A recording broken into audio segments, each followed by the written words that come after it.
Welcome. Hello. Yay. Welcome, everyone. So we are live. Today it's going to be relationship magic. We're going to talk about how our partners are always showing us what we need to heal, right? And understanding exactly what relationships do for us. So I am live on YouTube. I am live on Instagram. Welcome. Hey, Marisela. Welcome, everyone. So before I get started, couple of notes, important notes to tell you. CWR, which is my program, opens doors in January and in September. But if you are part of my membership, you can do CWR at any time of the year. And to be part of my membership, you can sign up below. If you're in YouTube, you can go into my profile. And in the membership, we have master classes about these type of subjects that we're going to talk about today. We have energy circles. We have chats. This month, we're going to do a challenge. So sign up there. And if not, you can sign up for my newsletter, which you always get little fun facts and bundles and fun things to keep growing and keep learning. Okay, so, CWR, if you want to do my program, I open the doors twice. Like I said, go into the waitlist. And so when I open the doors, you know exactly what's coming up and I can give you a heads up and so on. Sounds good? So January and September. So right now you can go into the waitlist or join our membership. All that information is below. And now that I said all that, I want to, hold on a second. I got paused a little bit, but I want to make sure that since we are already getting together every Monday here, it's so powerful to keep the conversation going and to keep the growth going because we kind of need the accountability, we need the community, we need the connection, and we need the relationships, which is what we're talking about today. So I made a couple notes, and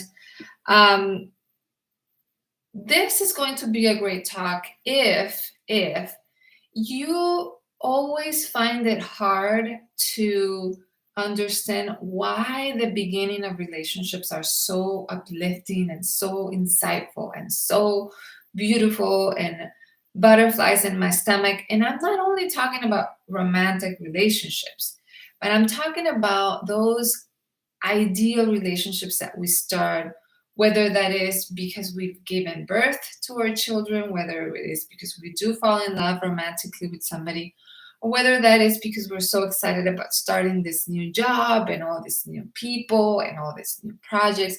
And there is like an uplifting, renewing sense in beginnings and something new, something I've never experienced before. We have like that little hype about it, right? So I want us to think about, especially in romantic relationships, since we're in February, since today is the day before Valentine's, I want us to think more outside the box in terms of how we as humans and as society get into relationships.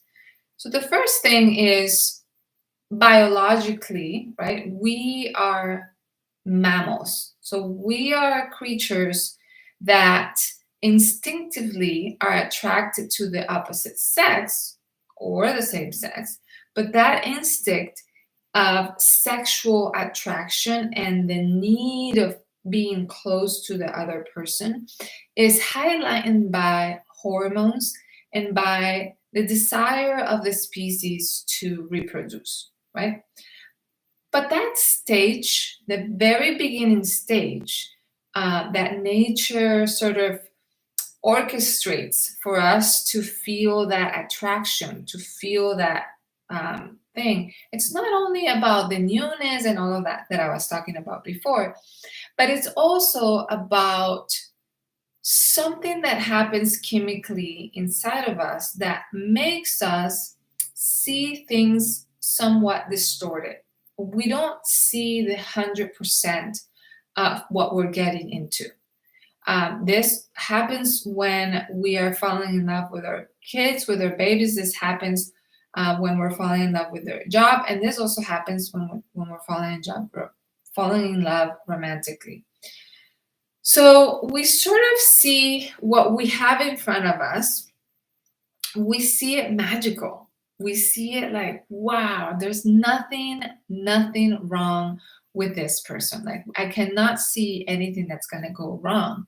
And even when I see something that could go wrong, I have some sort of power within me that makes me and convinces me right away to understand, like, no, this is going to work because this or that, because the good things are much better.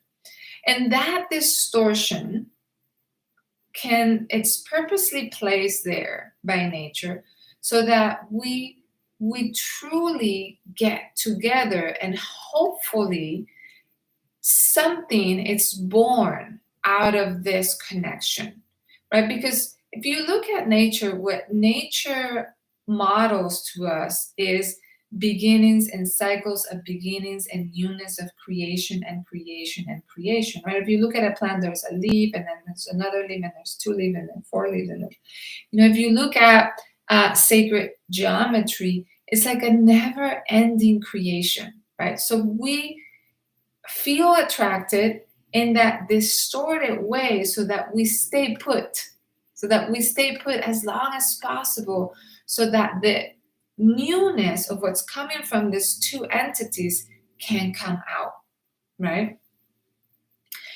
If you look at our connection to family, right, our blood connection, not always, but that connection, it's made differently, right? It's almost like nature also, it's intending for us to stay somewhat attached to the family for safety, right?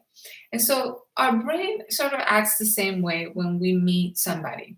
And that distorted way, it's scary because, as those creatures that I was describing before, we don't necessarily need, right? We don't necessarily need nowadays a partner to feel safe or to survive, but it's still encoded in our brain. And so the distortion is still happening. And that distortion, which is what we call the honeymoon phase, right? It's a beautiful phase. It feels so good because we are being the best we can be, and the other person is being themselves, but we can only see one part. Yeah. So for example, it's almost like, I see this part of the person, right? But I'm not seeing this one. And that distortion and the way that I'm just seeing, like, wow, this is so beautiful, this is so magnificent.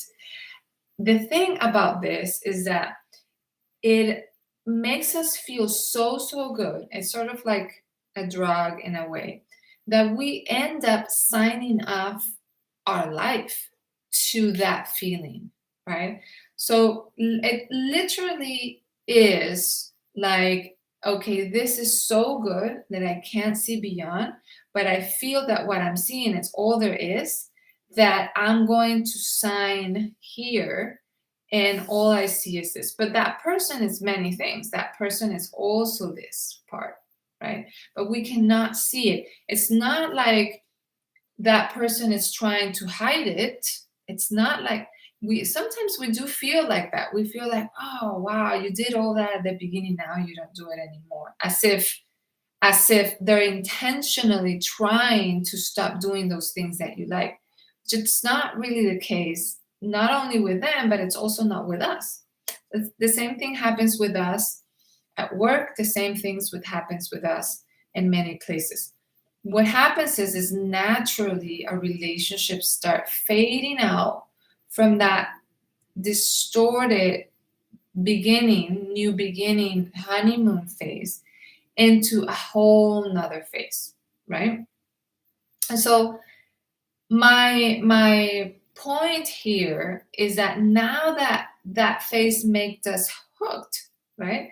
Naturally, the universe wants us to be hooked to that person, hooked to that job, hooked. So that now that the attachment is in place, now we could be ready to learn. There's potential for us to learn from the relationship because we're less likely to leave, right? We're less likely to leave because in some cases we already started a family. In some cases, I already signed to live with that person. You know, in all times, I'm already in the cave with this caveman, right? And I cannot do pretty much, you know, I cannot provide for myself, right? I cannot hunt and have food for myself. So I'm already signing off my life for this person to co-create with me because it's necessary.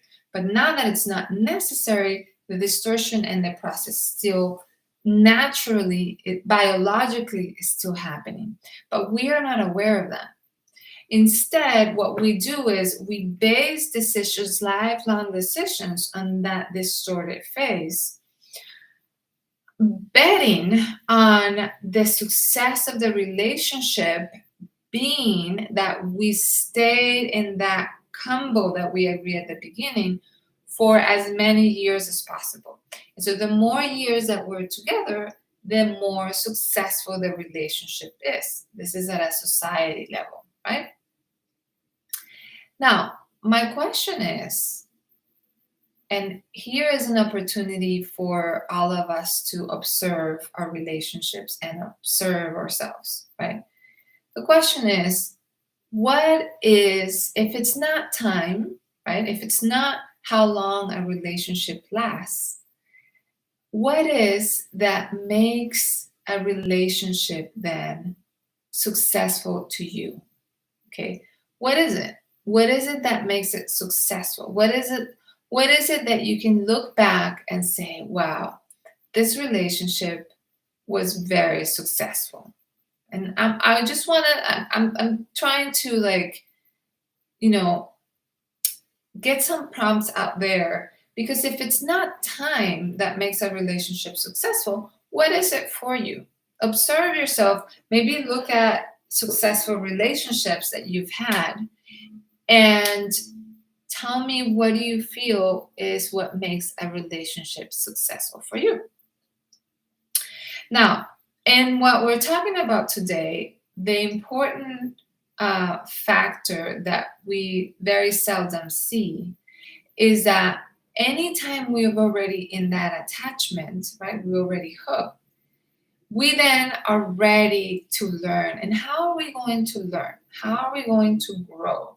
How are we going to develop? How are we going to evolve? Well, we're going to do it in a way that we can reflect ourselves in that other person, in that other job, boss, in my children, in my partner, in my friend. And that is the part that we sort of as society haven't gotten there yet. What do I mean by reflect myself?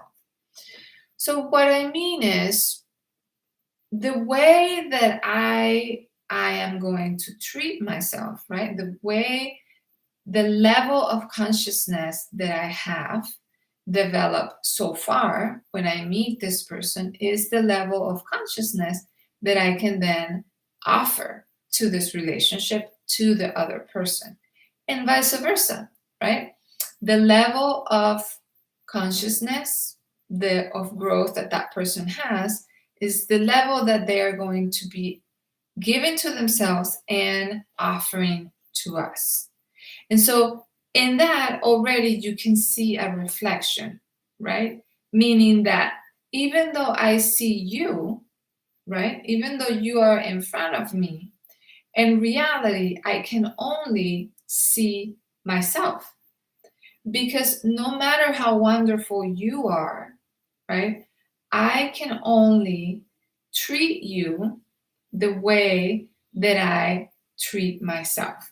And so this can then, at a bear with me here, I'm having a point here, is this can become like a cycle that would be hard for us to get out, right? Because how do I grow from, well, this is who I am, right? I am a person that sets boundaries, is confident, but gets isolated because that's how I learn to process, to make decisions, to cope in life. When I was a kid, I wasn't maybe seen, right? So much. I wasn't understood at an emotional level. And so I created this unconscious programming that in order for me to process life and be part of an adult, I then process things on my own. This is how I do life, right? And so, although I'm seeing you here and you might be wanting to process things with me, I'm not able to do that, right? Because I just have this one programming going on that has worked for me, and I cannot see when it doesn't work. Yeah. So we're kind of trapped in a mirror, right? We're kind of trapped in a mirror. And then because I only see that, then I cannot understand why you don't do it. Why can you not do that too? Because for me, it makes total sense. Why are you not confident? Why are you not expressing and saying things this way? Why are you not X, Y, and Z, fill in the blank? And we do this at work, we do this with our kids, we do this in any relationship until, right? And what would be the one thing that can break us from this cycle and give us the impulse to grow? The one thing that can be really helpful to break us out of the cycle is awareness. Awareness. And what is awareness? Awareness is when I hear these thoughts, right, that say, just go out, take your time because you can't handle this, and process this on your own. Notice that it's never that direct, right? Sometimes this is just so subtle what happens in our brain because it's a program. We almost do it automatically, and a lot of times we can't even see it, right? And so awareness is going to give us space, and in that space, we're going to able to see that thought and say, oh, is that the thought that I want to embody right now? See that separation? So when we are able to say, I'm not my thoughts, but instead I can choose which one I want to embody, that is awareness, that is presence.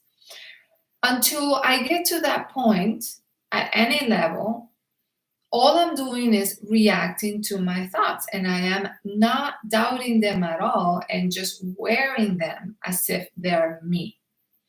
But most likely, those thoughts are the society's voice and even more my parents' voice. Yeah.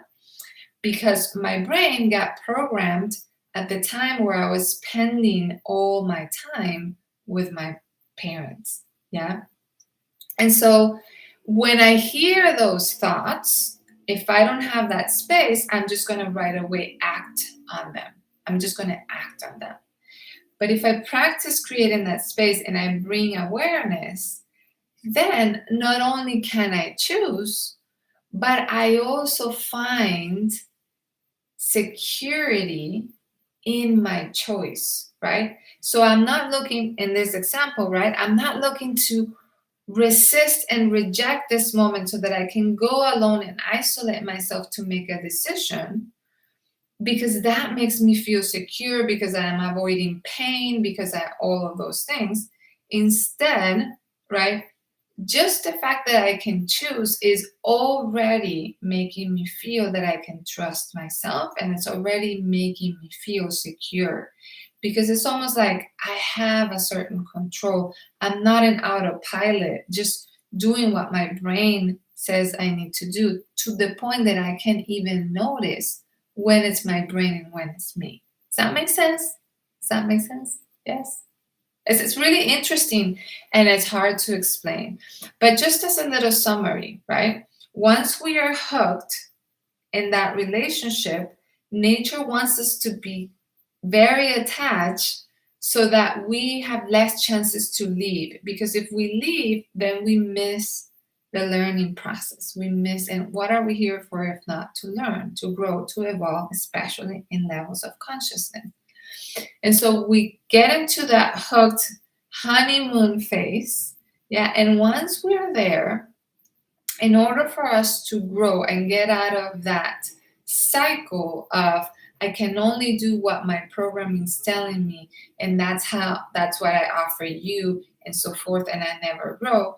What gets me out of that cycle is awareness. Awareness. And so how do I get that awareness, right? Yes, there's a lot of practice that I can do on my own. Of course, I can meditate, and there's a lot of spiritual practice just to keep creating that space between what is stimulating me and how I'm reacting to it, right? To a point where I can see it. And even if I can't stop it, I can say, oh, I'm reacting to this, right? No, I'm reacting. Next time, I'm going to try to think about it next time. And so you're creating that space of awareness. But other things that help with that space of awareness are when the other person that it's in front of you in that relationship, it's also doing the same thing, right? Because that means that person is not reacting, which gives you more chances for you to then see the stimuli instead of reacting yourself. That is not always the case. A lot of times the person that is in front of me is at my same level of consciousness. Other times, not. But most likely, in some areas of my life, I am always, because of my programming, at an unconscious level, attracting the person that I want to experience that learning process, whether it's in a romantic relationship or other types of relationships. I'm attracting the person that fits well with the programming that I have to want to change unconsciously. Yeah. Let me give you a couple of examples, right? Let's continue with that same example I was just saying. So if I am a person that was used to isolating myself as a kid because that was the way I was able to bring security to myself, most likely because my parents weren't able to see me or connect with me emotionally, or because my family environment was very unpredictable or scary, right? And I found security in being separated and alone and taking my space, right? That is a programming that comes through me as an adult. So let's say that that is what's happening, okay? If that is what's happening, now, how is it that I am going to get out of that programming when my partner, 30 years later, is throwing at me, and I'm attracting that on purpose? I'm attracting that university and purpose, but completely unconscious, I want to say, right? I'm attracting that so that I can see it, so that I can see it more and more and realize that it's not serving me anymore, right? And so let's say that this partner says to me, but you always want to leave and you don't make decisions with me. And this is the 8th time that I hear that same phrase. Yeah. And so what are those? Those are hints and flags that my partner, as my teacher at a spiritual level, is throwing at me in the hopes that I can wake up and be, there is a programming inside me because this person, and this person has always mentioned the same thing. And maybe for the last 10 years, I thought everybody was wrong. But now I'm sort of considering, there might be something in me. That right there, that question, what would it be? Just that curiosity, that pause, that curiosity right there. It seems very subtle, but it's the biggest shift. And not only is it the biggest shift, but it's the biggest demonstration of love that you can have for the other person. Because what's the biggest demonstration of love? Your ability to see yourself, your ability to stay in awareness, your ability to not react, your ability to grow from the situations, and to close it all out, your ability to see that your partner is showing you and triggering you in those parts of you that you haven't healed yet. And that indeed is the spiritual role of your partner. Yeah, your partner has come to show you through different levels at an unconscious level, them and you, what is it that you haven't healed yet? What is it that you took and served you before, but is no longer serving you now? Okay. Another example. Let's say that you are somebody that always wanted to be the good girl because that is the way you were used to attracting and securing the love of your parents when you were a kid. Okay, so you were the good girl. You follow the rules. This is what I have to do. Do I have to come back at 8? I'll come back at 8. I'll do the things that I need to do because I'd rather stay in the green line. Because when I stay in the green line, not only do I feel like I belong, I also feel love from my parents, but I also learn to feel the comfort of safety when I follow the rules. Yeah. So if this is the case, right, let's say that you then fall in love with a partner, and then 20 years later, you're still that good girl. You're that good girl at work. You're a good girl as a citizen. You're a good girl in general. Yeah. And so what happens in this relationship, for example, I'm just giving examples, right? For example, what happens in this relationship is you are going to tend to be a people pleaser, especially in a romantic relationship. So it would be very easy for you to say no to your emotions, say no to your desires, to the point where you don't know or have contact, can't identify anymore what are your emotions and what are your desires compared to the other person. Because you put in the other person for so long as the priority, because you are that good girl and that's the way you're programmed, that you've sort of betrayed yourself unconsciously. And so in that sense, you've lost track of who you are. It seems like you're doing very well because you are a good girl. So in a society level and a mundane level, you're doing a really good job, right? Because you're doing great at job, you're making money, you have a family, the house is clean, you manage it. You know, when your husband wants to go, when your wife wants to go this or there, you go. So it seems like everything is really pretty. But little by little, it's hard to notice, you know, and some people maybe never notice in 20 or 30 years because it's programmed in you.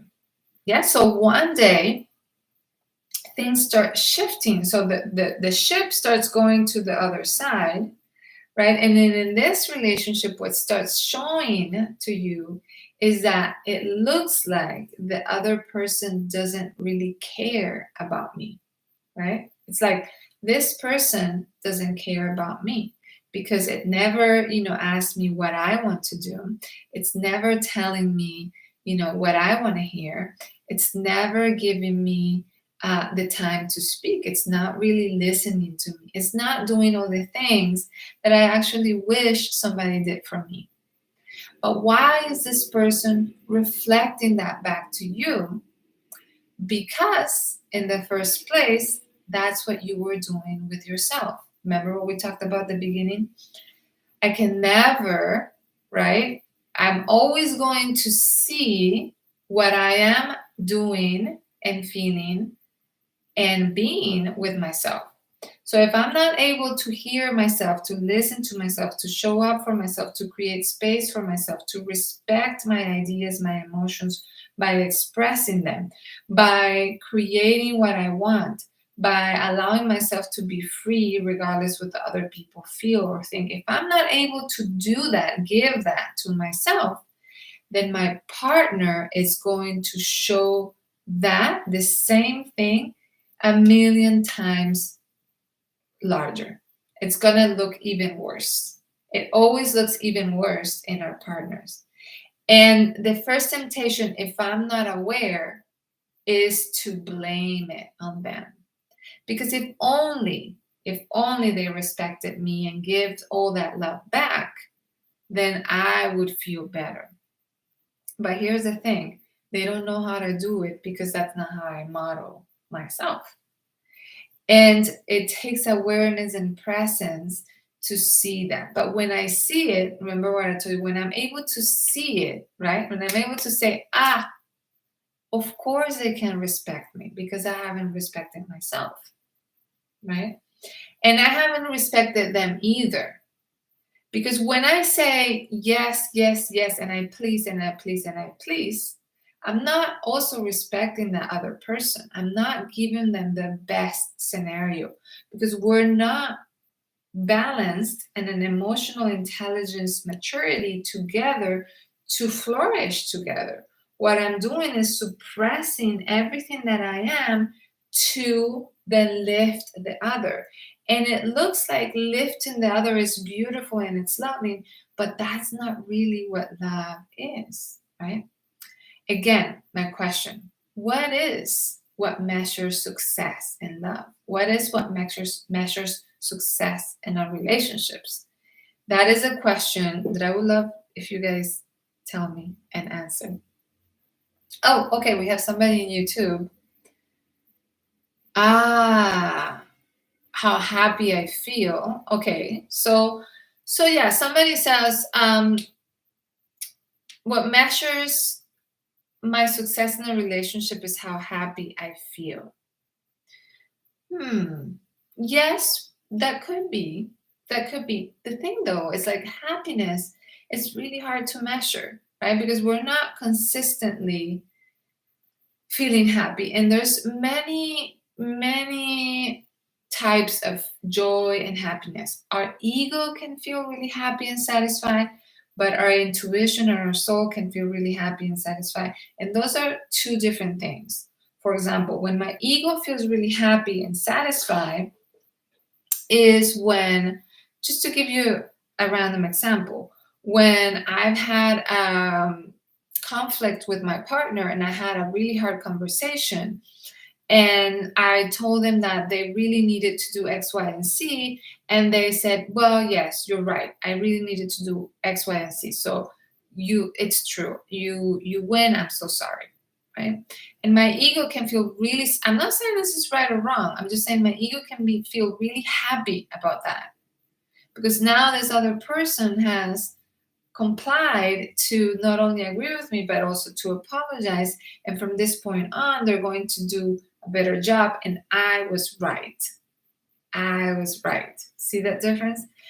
And then there is this soul happiness in a relationship that can feel like what I just described to you. Just realizing, of course, I have been betraying myself.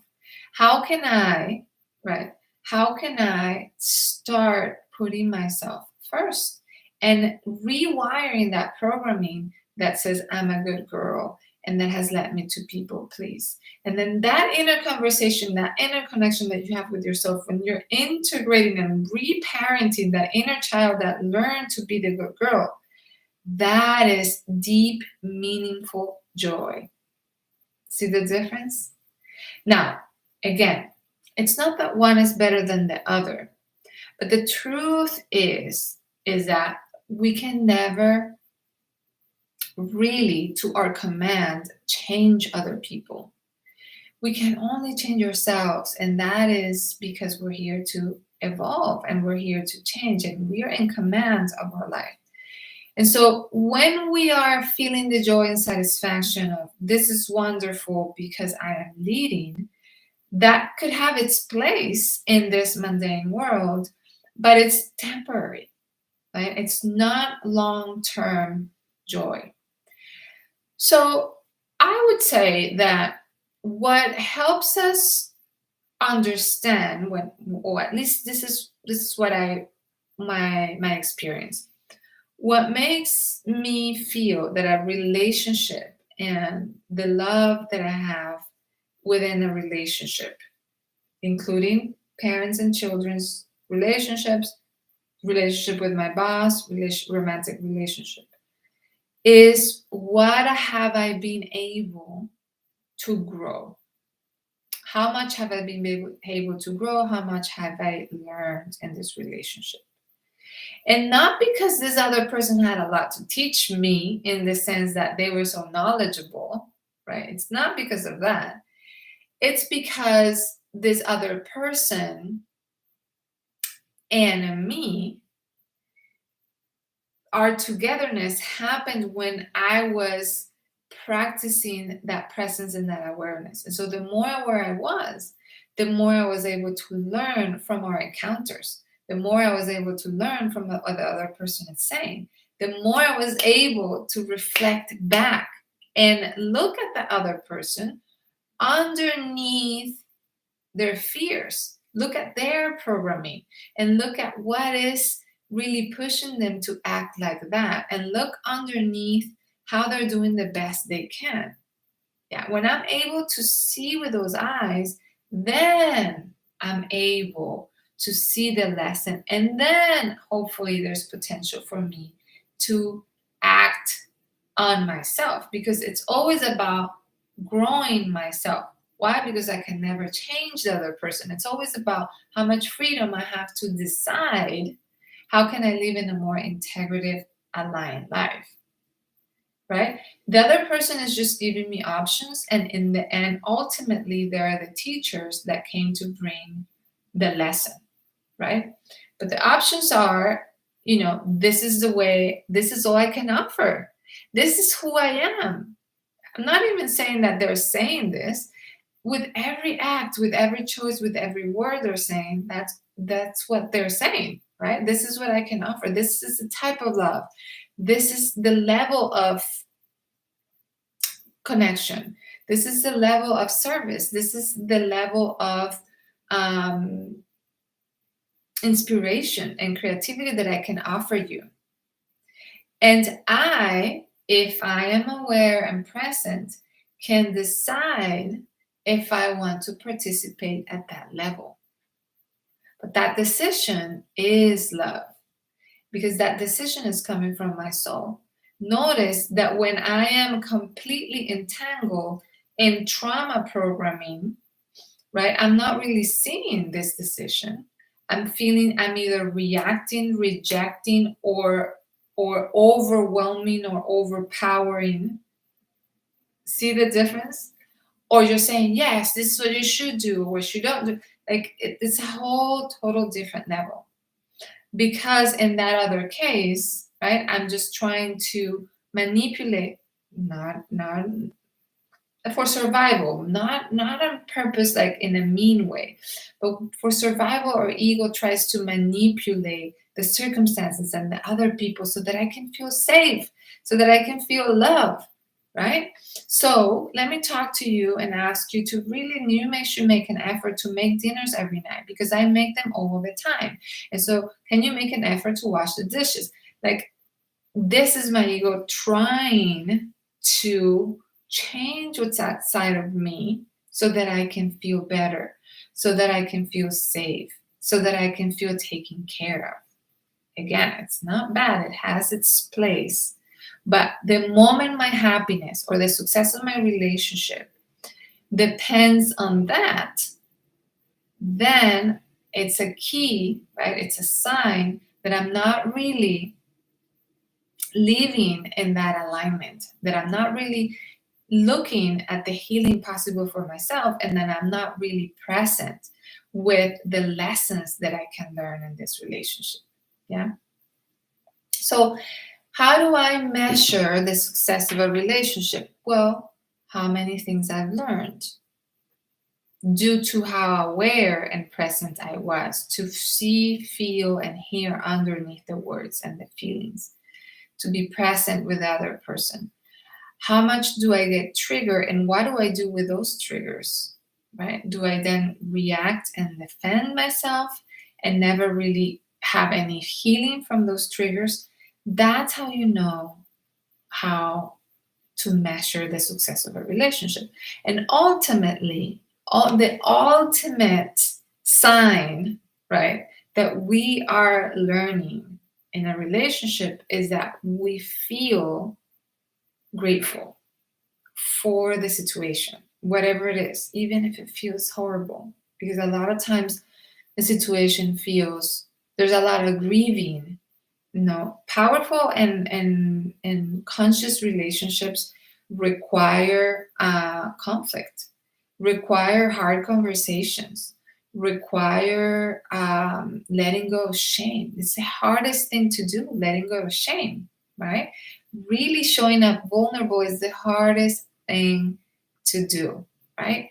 Telling your secrets and just saying, this is me, this is me with all the shame.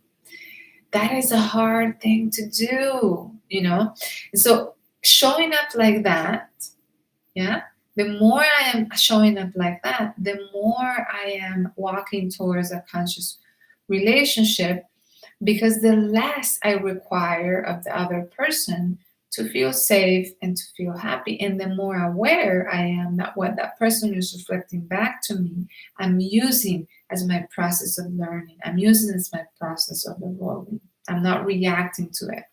Yeah. And so if that is truly happening, what am I feeling? Gratitude. You're yelling and you want to hit on me and maybe you're abusing me, but I feel gratitude. That doesn't mean I'm going to let you abuse me. That doesn't mean I'm going to stand here and let you yell at me. I'm still setting my boundaries and my limits, and I'm still loving myself and giving my space, but I feel gratitude. Yeah? Because what you are showing me, it's always material for me to learn in this lifetime. What you're reflecting back to me, it's always something I can decipher about the way I'm treating myself. Yeah?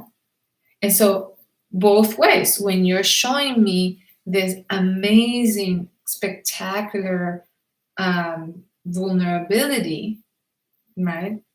The way I react to that says a lot about what I am doing with that and how I'm growing the relationship with that.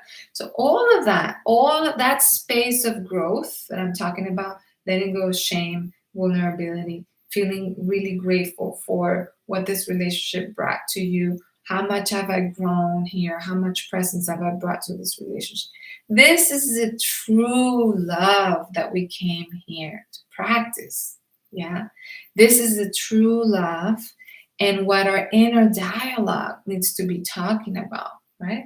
A loving parent instead of the voice of our programming trauma. And that is what's happening, because it happens to all of us, no matter how good we become.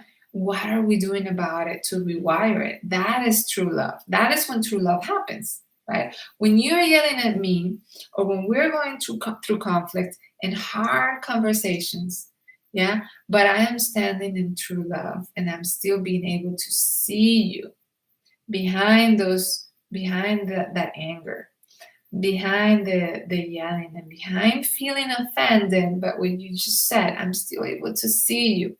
I'm still able to see you as a teacher. I'm still able to reflect myself back to you. Yeah. So this is a really good talk. Monologue, because you guys will in YouTube, they participated a little bit. But this is kind of like the notes that I have here for today, right? And just to close, observe yourself. This is a call to say, do this little checklist, right? Am I really feeling thankful for the lessons that this person, this job, or my children are bringing to me? And am I clear of what these lessons are? Am I clear of what they're reflecting back to me? Every single problem that you see in another person in front of you, it's a problem that is within you at a different level, in a different grade, but it's still a problem that is within you. Why? Because we're projectors, right? We're always projecting the tape of our programming in our brain. And so what I see in my projection, it's always coming and connected to the tape inside the projector. Now, remember this part, and this is why another person cannot really complete us, right? Another person, even our child, even our children, they can make our life more, they can enhance it, they can amplify, they can give us a role for us to learn, temporary role for us to learn, and they can give us, they can be our teachers and our masters from whom we need to learn in this lifetime. But they're not necessarily here to complete us. Instead, we are completed already. We are a reflection of each other. That's why when we say we are one. Yeah. So I hope that you guys liked this talk and that it inspires you now and Valentine's Day to keep going deep and know that everything that happens outside of you and the person that you love, it's an expression of that which you haven't learned and healed yet. And so keep those eyes and ears open and be like, oh, so this, what you're triggering me here, this is something that I need to learn. How? In which way?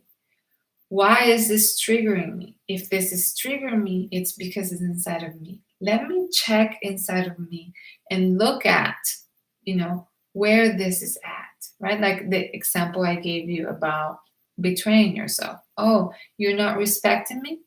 Chances are it's because I'm not respecting myself. Oh, you're yelling at me. Chances are it's because I am in my inner dialogue being harsh at myself, yelling at myself. Yeah. I hate that you didn't tell me about this. Chances are that you are also hiding secrets to yourself and to others. I hate that you don't take care of your body. Chances are there's something about you that you're not taking care of. Okay? I hate that this is what only thing you have to tell me, that you're not listening. Chances are you're not listening to yourself. Yeah. So let's use that partner, that boss, that child to teach us. Let them be the teachers and let them point out where is it that we can work on our healing. It's not easy. It takes patience and it takes a lot of times around the patterns. But what matters is that we can wake up as often as possible and remember, because we forget. We remember and we remember. And then we see somebody talking about it. Oh, we remember and we remember, right? And then we read a book. Oh, yes, we remember. And then we have a community. Yes, we remember. Because in order to stay awake and to feel present, we need to be in touch of something, somebody, or a collective that keeps us remembering who I am, remembering to see the lesson, remembering to see the teacher in the other person, in the job that I have, in the boss that I have, in the child that I gave birth to, in my parents. My parents, those are the best teachers, the master teachers, right? Okay, so happy Valentine's Day. I hope that you guys like this. Remember what my partner is showing to me is that which I haven't been able to heal. See you next week at 5:30, 6. I change it sometimes, but Beneath the Surface is every Monday around 5 or 6 Pacific time. Love you.